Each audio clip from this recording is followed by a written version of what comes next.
ఫిబ్రవరి 21, 2013 హైదరాబాద్ నగరంలోని దిల్సుఖ్ నగర్ ప్రాంతంలో ఒక సాధారణ సాయంత్రం. వీధులు జనంతో నిండిపోయాయి. దుకాణాలు హడావిడిగా ఉన్నాయి.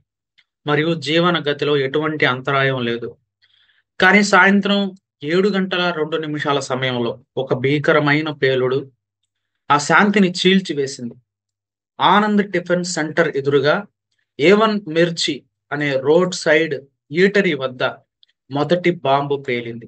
కేవలం 4 నిమిషాల తర్వాత 7 గంటల 6 నిమిషాల సమయంలో వెంకటాద్రి థియేటర్ సమీపంలోని రూట్ 107 బస్టాండ్ వద్ద రెండవ బాంబు పేలింది. ఈ రెండు పేలుళ్లు కేవలం 100 మీటర్ల దూరంలో జరిగాయి మరియు దిల్సుఖ్ నగర్లోని ఈ రద్దీగా ఉండే షాపింగ్ ఏరియా ఒక్కసారిగా భయానక దృశ్యంగా మారిపోయింది. ఈ దాడి ఫలితంగా 18 మంది అమాయకులు ప్రాణాలు కోల్పోయారు. వీరిలో 3 కాలేజీ విద్యార్థులు కూడా ఉన్నారు. 131 మందికి పైగా గాయపడ్డారు. వీరిలో చాలా మంది తీవ్ర గాయాలతో ఆసుపత్రుల్లో చికిత్స పొందారు. ఈ సంఘటన హైదరాబాద్ ను మాత్రమే కాక దేశమంతటిని ఒక్కసారిగా ఉలిక్కి పడేలా చేసింది. ఈ పేలుళ్లు జరిగిన వెంటనే హైదరాబాద్ పోలీసులు, రెస్క్యూ టీంలు మరియు వైద్య సిబ్బంది సంఘటనా స్థలానికి చేరుకున్నారు. కానీ రద్దీగా ఉన్న ఈ ప్రాంతంలో ట్రాఫిక్ జాములు రెస్క్యూ ఆపరేషన్లను సవాలుగా మార్చాయి. ఇప్పుడు ఈ పేలుళ్లు వెనుక ఉన్న కారణాలని మరియు దీని దర్యాప్తు గురించి మాట్లాడుకుందాం. ఈ దాడి వెనుక ఇండియన్ ముజాహిదీ అనే ఉగ్రవాద సంస్థ ఉందని దర్యాప్తులో తేలింది. ఈ బాంబులు ఇంప్రొవైజ్డ్ ఎక్స్ప్లోజివ్ డివైజెస్ ఐఈడి. ఇవి గోళ్లు, బోల్టులు మరియు అమ్మోనియం నైట్రేట్ తో నిండి ఉన్నాయి. ఇవి గరిష్ట నష్టాన్ని కలిగించేలా రూపొందించబడ్డాయి. ఈ బాంబులు సైకిళ్లపై ఉంచబడ్డాయని మరియు 5 వ్యక్తులు ఈ పేలుళ్లకు సంబంధించిన వారని సీసీటీవీ ఫుటేజ్ ద్వారా తెలిసింది. అయితే వాళ్ళ ముఖాలు స్పష్టంగా కనిపించలేదు. ఇది దర్యాప్తును మరింత క్లిష్టతరం చేసింది. ఆసక్తికరమైన విషయం ఏంటంటే ఈ దాడి యొక్క అసలు లక్ష్యం దిల్సుఖ్ నగర్ లోని ఒక సాయిబాబా ఆలయం అని పోలీసు వర్గాలు తెలిపాయి. కానీ హైదరాబాద్ పోలీస్ కమిషనర్ అనురాగ్ శర్మ ఆ ఆలయాన్ని సందర్శించడం వల్ల ఉగ్రవాదులు తమ లక్ష్యాన్ని మార్చుకున్నారని భావిస్తున్నారు.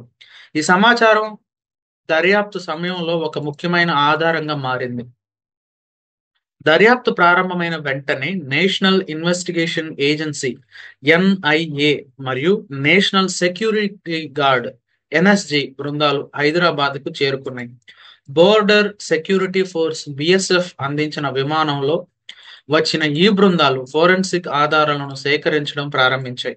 హైదరాబాద్ పోలీసులు 6 ప్రశ్నించడానికి అదుపులోకి తీసుకున్నారు మరియు ఎన్ఐఏ ఉత్తర ప్రదేశ్, బీహార్ మరియు మహారాష్ట్రలో దాడులు నిర్వహించింది. ఈ దాడుల్లో ఇండియన్ ముజాహిద్దీన్ కి చెందిన ఉగ్రవాద మాడ్యూళ్లను గుర్తించే ప్రయత్నం జరిగింది. ఈ సంఘటనకు సంబంధించి ఒక ముఖ్యమైన సమాచారం 2012లో ఢిల్లీ పోలీసులు ఒక ఇండియన్ ముజాహిద్ సభ్యుడైన మక్బూల్ ను విచారించినప్పుడు వెలుగులోకి వచ్చింది. అతను దిల్సుఖ్ నగర్ లో రెక్కి చేసినట్లు ఒప్పుకున్నాడు. ఇది ఈ దాడికి సంబంధించిన ముందస్తు ప్లానింగ్ ను సూచిస్తుంది. ఈ సమాచారం ఆధారంగా దర్యాప్తు బృందాలు ఇండియన్ ముజాహిద్దీన్ పై తమ దృష్టిని కేంద్రీకరించాయి. 2013 ఆగస్టులో ఇండియా నేపాల్ సరిహద్దులో ఇండియన్ ముజాహిద్దీన్ సహా వ్యవస్థాపకుడైన యాసిన్ భట్కల్ తో పాటు అసదుల్లా అఖ్తర్ ను అరెస్ట్ చేశారు. ఈ అరెస్టులు దర్యాప్తులో ఒక పెద్ద విజయంగా నిలిచాయి. తర్వాత జియా ఉర్ రెహమాన్, పాకిస్తానీ జాతీయుడు, తహసీన్ అఖ్తర్ మరియు ఐజాజ్ షేక్ లను కూడా అరెస్ట్ చేశారు. ఈ 5 ఈ దాడిలో ప్రధాన పాత్ర పోషించినట్లు దర్యాప్తులో తేలింది. అయితే ఈ దాడి యొక్క ప్రధాన సూత్రధారి అయిన మొహమ్మద్ రియాజ్ అలియాస్ రియాజ్ భట్కల్ ఇప్పటికీ పరారీలో ఉన్నారు మరియు అతను పాకిస్తాన్ లో దాక్కున్నాడని భావిస్తున్నారు.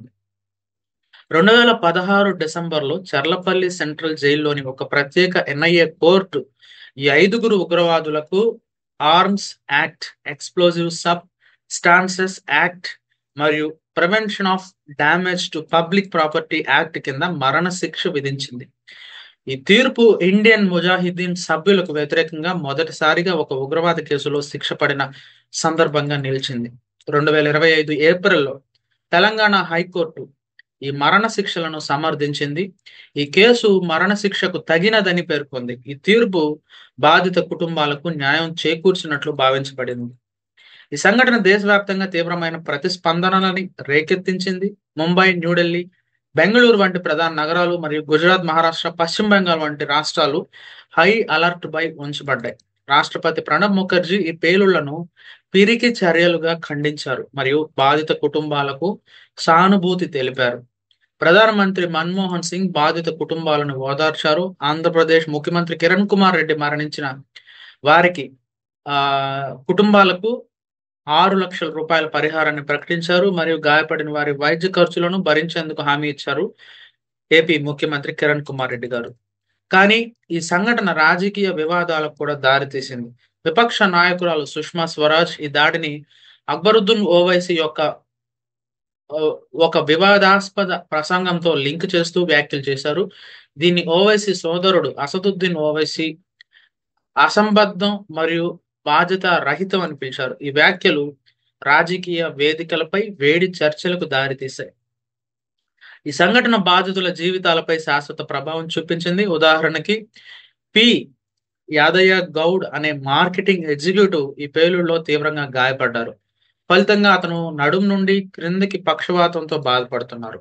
శ్రీకృష్ణ సుందర శర్మ అనే ట్యాక్స్ కన్సల్టెంట్ తన కుడి కాలికి గాయాలతో బాధపడ్డారు మరియు రామ్మూర్తి అనే యువకుడు వినికిడి లోపం మరియు శారీరక గాయాలతో జీవితాంతం పోరాడాల్సి వచ్చింది.